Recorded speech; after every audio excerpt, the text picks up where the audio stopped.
ആഹാ, കല്യാണത്തിന് ഡ്രസ് എടുക്കാൻ പോവാ ഇതാണ് ഒരുക്കുമെങ്കിൽ കല്യാണത്തിന് എന്തായിരിക്കും? കൂട്ടുകാരിയൊക്കെ മാത്രം കല്യാണക്കുറി കൊടുത്തിട്ട് പോന്നാ പോരാ കേട്ടോ. കുജിയച്ച, ചുങ്കത്തറക്കാരുടെ കടയിലെ കുറി മാത്രം കൊടുത്താ പോരാ, പ്രത്യേകം എല്ലാരെയും ക്ഷണിക്കുകയും വേണം. ശരിക്കും വീട്ടിൽ ചെന്നാ ക്ഷണിക്കേണ്ടത്. തോമാച്ചനും മത്തായി കുട്ടിയും അവിടുത്തെ ജോലിക്കാരായിരുന്നില്ലേ? മുതലാളി മരിച്ചു പോയെങ്കിലും നമുക്കത് മറക്കാൻ പറ്റത്തില്ല. മതി, ഇറങ്ങ്, ഇല്ലെങ്കിലേ ടാക്സിക്ക് കാശ് കൊടുത്ത് മുടിയും. എന്തിനാടാ വല്ലോന്റെ ടാക്സി കയറി പത്രാസ് കാണിക്കുന്നത്? നമ്മളെ അറിയാത്തതാണോ മത്തായി കുട്ടി? ബസ്സിൽ പോയാ മതി. അമ്മച്ചി, ഈ പെമ്പിള്ളേരും കാരി കയറ്റി അവിടെ ചെന്ന് ഇറങ്ങുന്നത് ഒരു വെയിറ്റാ. ഇറങ്ങാൻ നോക്ക്, വാ. പോയിട്ട് വരും മക്കളെ. ഞാൻ ബാങ്ക് വരെ പോയിട്ട് വരാം.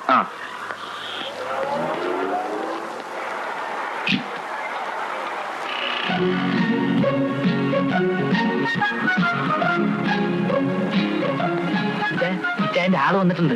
ആര്? ബീന. കുര്യച്ചനും ഷെർലിയും കൂടെ ഉണ്ട്. എന്നിട്ട് എവിടെ? പുറത്ത് കാരണത്തിരിക്കുക.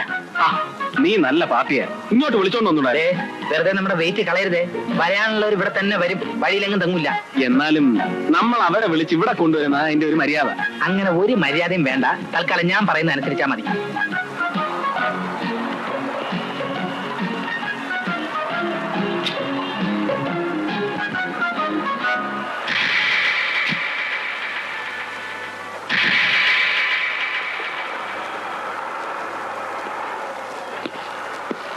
തങ്കച്ചന്റെ ഈ പ്രപ്പോസല് അവിടെ എങ്ങനെ വന്നു?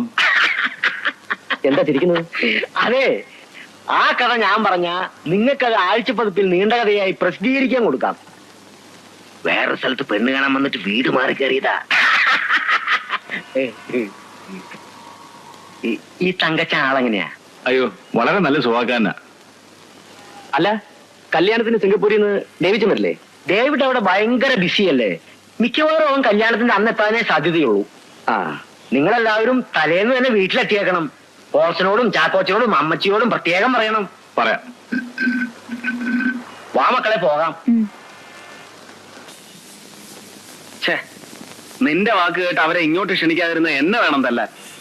കല്യാണ ഡ്രസ്സ് അവര് ചുങ്കത്രയിൽ എടുക്കുകയാണെങ്കിൽ പിന്നെ നമ്മൾ ജീവിച്ചിരുന്നിട്ട് കാര്യമില്ല.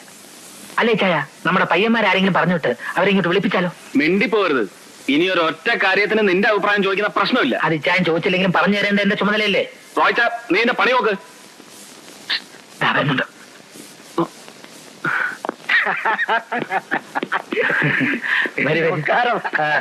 ചുങ്കത്രയിലോട്ട് കയറി പോകുന്നതാണല്ലോ. കല്യാണം ക്ഷണിക്കാൻ വേണ്ടി പോയതാ. ഞാൻ പറഞ്ഞില്ലേ ഇവർ ഇൻവിറ്റേഷൻ ലെറ്റർ കൊടുക്കാൻ വേണ്ടി പോയതായിരിക്കും. കല്യാണ ഡ്രസ്സ് അവിടുന്ന് എടുക്കുമെന്നായിരുന്നു ഇച്ചായന്റെ ടെൻഷൻ. ഒരു വാക്ക് പറഞ്ഞാ പാലിക്കുന്നവരാ തെക്കും തലക്കാര്. ഇവിടുന്ന് എടുക്കൂന്ന് പറഞ്ഞാ ഇവിടുന്ന് എടുക്കൂ. വരൂ, നമുക്ക് ഡ്രസ്സ് സെലക്ട് ചെയ്യാം. പുതിയ സ്റ്റോക്ക് എല്ലാം പുറത്തിറക്കാതെ വെച്ചിരിക്കുക. നിങ്ങൾ എടുത്ത ശേഷം ബാക്കിയുള്ളത് ഡിസ്പ്ലേ ചെയ്താൽ മതി എന്നാ ഇച്ചായം പറയുന്നത്. അല്ല, അത് പിന്നെ വാചകം ഇത്തിരി കൂടുതലാ. സ്വല്പം. അങ്ങനെയുള്ളവരെ എനിക്കും ഇഷ്ടം. അങ്ങനെയാണെങ്കിൽ നിങ്ങൾ രണ്ടാളും സംസാരിച്ചേക്ക്. നിങ്ങളാ, ഞാൻ കൂടെ വരാം. നീ ഇവിടെ നിൽക്കേ. വാ. അവിടെ നിൽക്കാൻ പോയിട്ട് വരാം. എവിടേക്കാ പോണേ? നമുക്കിവിടെ വല്ലതും സംസാരിച്ചോണ്ട് നിൽക്കാന്നേ. എനിക്ക് ഈ കട കാണുമ്പോ 49 വെള്ളപ്പൊക്ക ഓർമ്മ വരുന്നേ. ഇതെങ്ങനെയുണ്ട്? കൊള്ളാല്ലേ?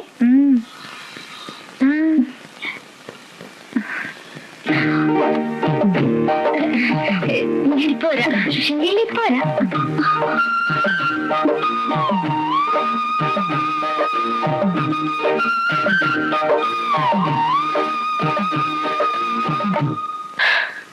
അവസാനം അങ്ങനെ കാഞ്ഞിരപ്പള്ളിക്കാര് കുറെ തിരുമുലികാര് വന്നു.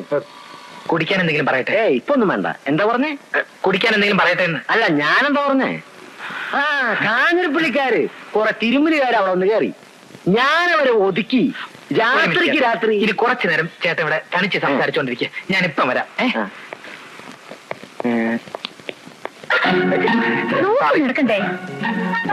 ഷെർലി ഒന്നും എടുക്കുന്നില്ലേ? ചേച്ചി സെലക്ട് ചെയ്തിട്ട് ഞാൻ എടുക്കാം. ചേച്ചി ഒരു ഗ്രാൻഡ് സെലക്ഷൻ നടത്തിയിരിക്കല്ലേ? മനസ്സിലായില്ല. ഇച്ചായനെ സെലക്ട് ചെയ്ത കാര്യ പറഞ്ഞു. തമാശ പറഞ്ഞാണോ? പകുതി തമാശയായിട്ടും പകുതി സീരിയസ് ആയിട്ടാ പറഞ്ഞു. എന്റെ അടുത്ത് വലിയ തമാശ വേണ്ട, സീരിയസ് മാത്രം മതി. അതാ എനിക്കിഷ്ടം.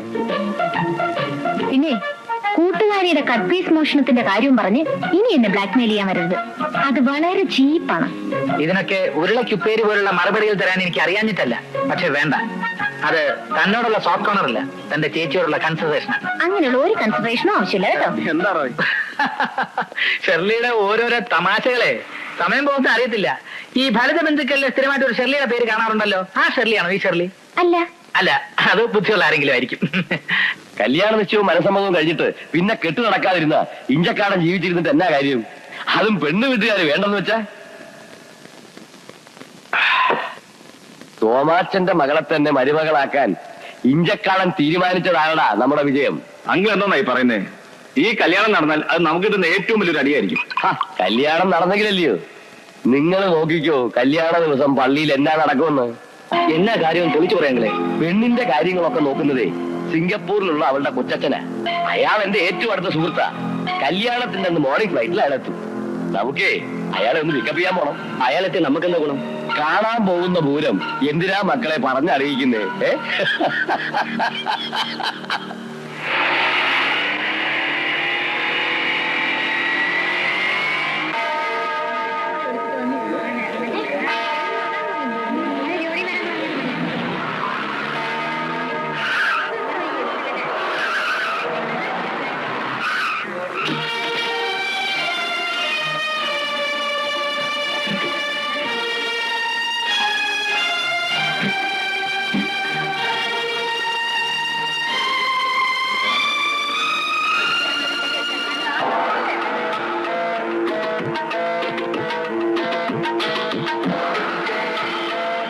എടാ മോനെ, അവനെ ഇതുവരെ കണ്ടില്ലല്ലോ. എന്റെ അമ്മച്ചി കല്യാണത്തിന് മുമ്പ് ദൈവച്ചിരിങ്ങ് എത്തും. അമ്മച്ചി ഒന്ന് സമാധാനപ്പെട്. അവൻ വന്നില്ലെങ്കിൽ എനിക്ക് എങ്ങനെയാടാ ഒരു സമാധാനം? വിവാഹ ഉടമ്പടി ചെയ്യുവാൻ പോകുന്ന നിങ്ങൾ രണ്ടുപേരും വലതു കൈ ചേർത്ത് പിടിച്ചുകൊണ്ട് ദൈവത്തിന്റെയും തിരുസഭയുടെയും മുമ്പാകെ സമ്മതം പ്രകടമാക്കുക.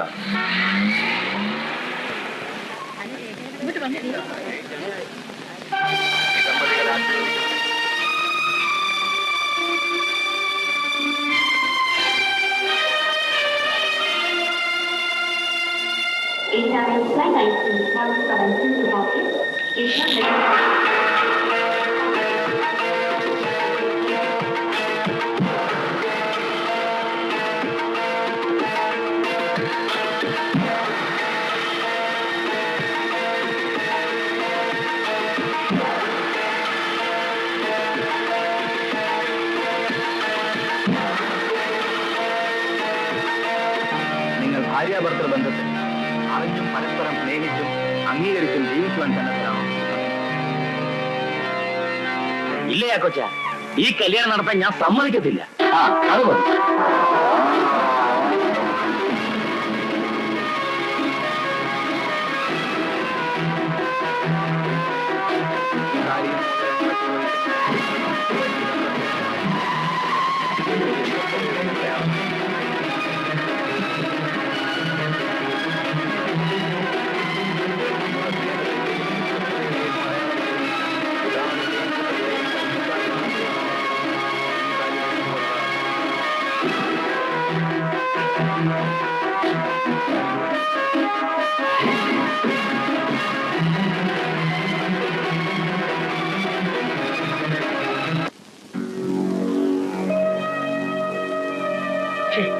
എന്തായിരുന്നാലും ഈ കല്യാണം നടക്കാൻ പാടില്ലായിരുന്നു.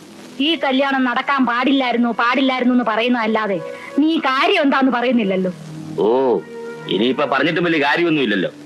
പെട്ടെന്നൊരു തീരുമാനം എടുക്കാനും മൂന്നും കൂടി ഒന്നിച്ച് വിളിച്ചു ഒരു കല്യാണം നടത്താനും അവരെന്നെ അത്ര തിടുക്കം കാണിച്ചെന്നാണ് എനിക്ക് മനസ്സിലാകാത്തത്. കർത്താവിന്റെ അനുഗ്രഹം കൊണ്ടാ ആ പിള്ളേര് വീട് മാറി ഇവിടെ പെണ്ണ് കാണാൻ വന്നത്. പറഞ്ഞു വന്നപ്പം അറിവും പരിചയമുള്ള ആൾക്കാര്. മത്തായിയുടെ ഇന്നത്തെ സ്ഥിതിക്ക് ഇതിലും വലിയ എത്രയോ ആലോചന കിട്ടേണ്ടതാ. പെണ്ണിനെ ഇഷ്ടപ്പെട്ടത് കൊണ്ട് അവര് വേറൊന്നും ആവശ്യപ്പെട്ടില്ല. കല്യാണം ഉടനെ നടത്തണമെന്ന് പറഞ്ഞപ്പം ഞാൻ അങ്ങ് സമ്മതിച്ചു. ഉടനെ തന്നെ നിന്നെ വിവരം അറിയിച്ചല്ലോ. പിന്നിപ്പൊ എന്തോ നടാ ഒരു കുഴപ്പം? അമ്മച്ചി, ഇഞ്ചക്കാടന്മാർക്ക് പണവും പ്രതാപവും ഉണ്ടെന്ന് കരുതി എല്ലാം തേഞ്ഞവന്മാരാണെന്ന് അമ്മച്ചി കരുതണ്ട.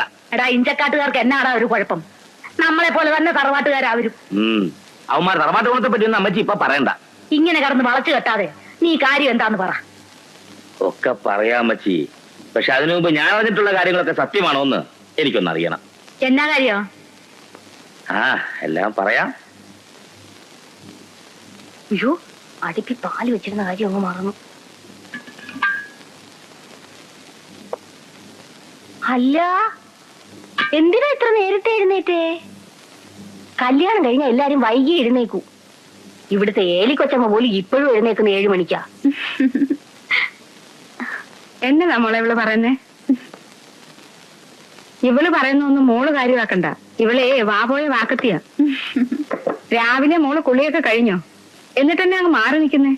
ഇങ്ങോട്ട് വാ. ഇനി ഇവിടുത്തെ കാര്യങ്ങളൊക്കെ നോക്കി നടത്തുന്നത് മോളാ.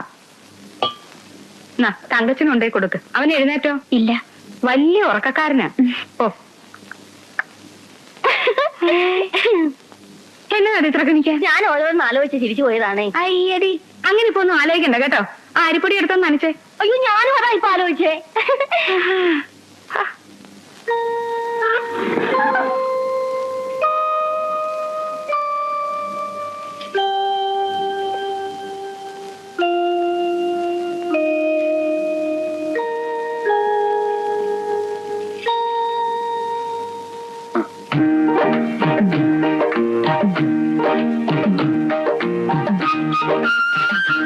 ഇതെപ്പോ എഴുന്നേറ്റ് പോയി? ഞാൻ അറിഞ്ഞില്ലല്ലോ. ഞാൻ എണീറ്റിട്ട് കുറെ നേരമായി. ഇച്ചയും നല്ല ഉറക്കമായിരുന്നു. ഇരിക്ക്. ഞാൻ നിന്നോളാം. ഇരിക്കടോ. അയ്യേ, വാ പോലും കഴിയാതെ തന്നെ കാപ്പി കുടിക്കുന്നേ. ബെഡ് കോഫി കുടിക്കാൻ അങ്ങനെ വാ എഴുതേണ്ട ആവശ്യമൊന്നുമില്ല. താനാ ഡോറൊന്ന് ചാരിയേക്ക്. നമുക്ക് കുറച്ചു നേരം വെറുതെ ഇവിടെ ഇങ്ങനെ. എന്താ? അയ്യോ വേണ്ട, അപ്പുറത്ത് എല്ലാരും എഴുന്നേറ്റിട്ടുണ്ട്. ഇതിനൊക്കെ വേണ്ടിയിട്ടുള്ള ലൈസൻസ് അല്ലേ ഈ വിവാഹം എന്നൊക്കെ പറയുന്നത്? അവരെഴുന്നേറ്റാ നമുക്കെന്താ? നീയല്ലേ? അയ്യോ, ഞാൻ പോവാ. ഇനി വന്നേ. വീടല്ലേ? നീനെ ഇവിടെ വാ.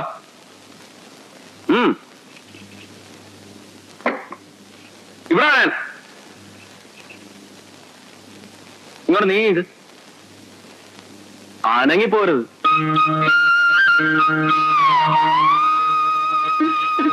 ഇനി ഇടയ്ക്കൊക്കെ ഫ്രീ ആകുമ്പോ ഇതുപോലെ ഇങ്ങോട്ട് വരണം.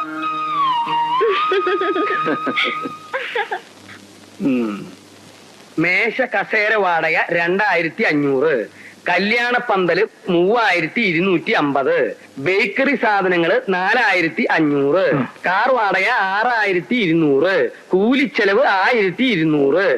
ആകെ നിനക്ക് ഞാൻ തന്നത് 20,000 രൂപ. ചെലവായത് 17,650 രൂപ. ബാക്കി 2,350 രൂപ എവിടെയാണെന്നാ ഞാൻ ചോദിച്ചത്. അതങ്ങാ നിന്റെ പോക്കറ്റിൽ ഉറങ്ങിക്കെടുക്കുന്നുണ്ടെങ്കിൽ അതിങ്ങ് എടുത്തേ. അത് പിന്നെ അപ്പച്ച ഈ കസേര മേശ എഴുതിയോ? ഈ മേശ കസേര എന്ന് പറയുന്നതല്ലോ കസേര മേശ. ഇതിൽ തന്നെ ഒരുപാട് കള്ളക്കണക്കുകൾ എഴുതിയിട്ടുണ്ട്. അതെനിക്ക് അറിയാഞ്ഞിട്ടല്ല, അതുകൊണ്ടാണ് ഞാൻ ചോദിക്കുന്നത്. മോനെ, 2,350 രൂപ എവിടെ?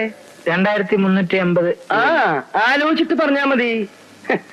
കല്യാണം കഴിഞ്ഞിട്ട് ഒരാഴ്ചയായി. ഇന്നാണ് അവ കണക്ക് കൊണ്ടുവരുന്നത്. അപ്പച്ച അപ്പച്ചൻ തന്നത് 20,000 രൂപയാണെന്ന് ഉറപ്പാണോ അതോ 17,000 രൂപയോ? ഒറ്റ അടി വെച്ചെന്നുണ്ടല്ലോ. ഞാനൊരു സത്യം പറയട്ടെ. എടാ, വല്ലപ്പോഴെങ്കിലും ഒരു സത്യം പറ, കേൾക്കാനുള്ള കൊതിയുണ്ടാ. അപ്പച്ച, ഇച്ചായന് കുറെ കൂട്ടുകാരല്ലേ? ആ കൂട്ടുകാർ പാർട്ടിക്ക് വരുമ്പോ അവരുടെ ചെലവിൽ മദ്യം വാങ്ങിച്ചുകൊണ്ട് വരാന്ന് പറഞ്ഞു. ഞാൻ പറഞ്ഞു അങ്ങനെ അവരുടെ ചെലവിൽ മദ്യം വാങ്ങിച്ചുകൊണ്ട് വരികയാണെങ്കിൽ അതിന്റെ ക്ഷീണം ഇന്ത്യക്കാരൻ മത്തായിക്കാണെന്ന്. അതുകൊണ്ട് ഞാൻ കുറച്ച് മദ്യം വാങ്ങിച്ചു. അങ്ങനെയാണ് ഈ 2,350 രൂപ ചെലവായത്. എടാ, നീ പറഞ്ഞത് നേരാണോ? എന്താണ് അപ്പച്ച? നിന്റെ കൂട്ടുകാർക്ക് മദ്യം മേടിച്ചു കൊടുക്കണമെന്നും പറഞ്ഞ് എന്റെ കയ്യിൽ നിന്ന് 2,350 രൂപ മേടിച്ചു. അപ്പച്ചന്റെ കൂട്ടുകാർക്ക് മദ്യം വാങ്ങിച്ചു കൊടുക്കണമെന്നും പറഞ്ഞ് അവൻ എന്റെ അടുത്ത് 1,500 രൂപ വാങ്ങിച്ചല്ലോ. ഇവന്റെ തന്നെ കൂട്ടുകാരെ സൽക്കരിക്കാനാണെന്ന് പറഞ്ഞ് എന്നോടും വാങ്ങിച്ചല്ലോ 2,000 രൂപ. അതെ, ഞാനൊരു കാര്യം പറയാം. കല്യാണം ജോറായിട്ട് നടത്തണമെങ്കിൽ കുറച്ച് കാശ് ചിലവാകും. അതിന് അപ്പച്ചനെ പോലെ വെറ്റില 7 രൂപ 15 പൈസ, അടയ്ക്ക് 6 രൂപ 3 പൈസ, ചുണ്ണാമ്പ് 10 രൂപ 10 പൈസ എന്നൊന്നും എഴുതി വെക്കാൻ പറ്റില്ല. ഇതിനാണ് ജനറേഷൻ ഗ്യാപ്പ് എന്ന് പറയുന്നത്. അയ്യടാ, ജനറേഷൻ ഗ്യാപ്പാ? കാശിന്റെ കണക്ക് ചോദിക്കുമ്പോ ജനറേഷൻ ഗ്യാപ്പ് എന്ന് പറയാ? മേലിൽ ജനറേഷൻ ഗ്യാപ്പ് എന്ന് പറഞ്ഞിട്ടുണ്ടെങ്കിൽ അടിച്ച് നിന്റെ എന്റെ ദൈവമേ, തങ്കച്ച, ദേ ഈ കാശ് ചെലവാക്കണ കാര്യത്തില് അപ്പച്ചന് ഒരു ബുദ്ധിമുട്ടില്ല മോനെ. പക്ഷെ നോക്കിയും കണ്ടും ചെലവാക്കിയില്ലെങ്കിൽ ഞാൻ സമ്പാദിക്കുന്നതൊക്കെ വെറുതെ ആയി പോവില്ലേ? അപ്പച്ചന്റെ വികാരം എനിക്ക് ഒന്ന് പോടാ. നിന്നെ കൊഞ്ചിച്ചെന്റെ എല്ലാം അതപ്പത്തിനുള്ള മധുരമില്ലാത്ത.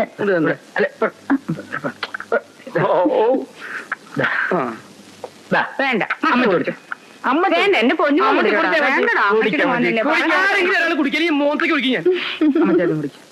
നല്ല ഐശ്വര്യമുള്ള കുട്ടി. ആര്? നമ്മുടെ മരുമോളെ. അവൻ ഈ വീട്ടിൽ വന്നത് തന്നെ നമ്മുടെ ഭാഗ്യവാ. ഞാൻ എഴുന്നേൽക്കുന്നതിന് മുമ്പ് വീടൊക്കെ അടിച്ചു വാരി കുളിയും കഴിഞ്ഞു. അടുക്കളയിലേക്ക് വന്ന് നോക്കിയേ, കാപ്പിയും പലഹാരവും ഒക്കെ റെഡി. ഇപ്പൊ ഞാൻ ഒന്നിനും ചെല്ലേണ്ട ആവശ്യമില്ല. പിന്നെ നിങ്ങൾക്ക് കഴിക്കാനുള്ള മരുന്നിന്റെ കാര്യം വരെ അവൾ എന്നോട് ചോദിച്ച് മനസ്സിലാക്കി വെച്ചിരിക്കുക. എടേ, മരുമക്കളെ തെരഞ്ഞെടുക്കുന്ന കാര്യത്തില് മത്തായിക്ക് ഒരു തെറ്റും വരില്ല. ആ. ഇനി ഒരു മരുമോളും കൂടെ ഈ വീട്ടിൽ വന്നു കഴിഞ്ഞാൽ പിന്നെ അമ്മച്ചിക്ക് ചെയ്യാൻ ജോലിയേ ഉണ്ടാവില്ല. എന്താ ചെയ്യല്ലേ ഇവരെ ശാപം.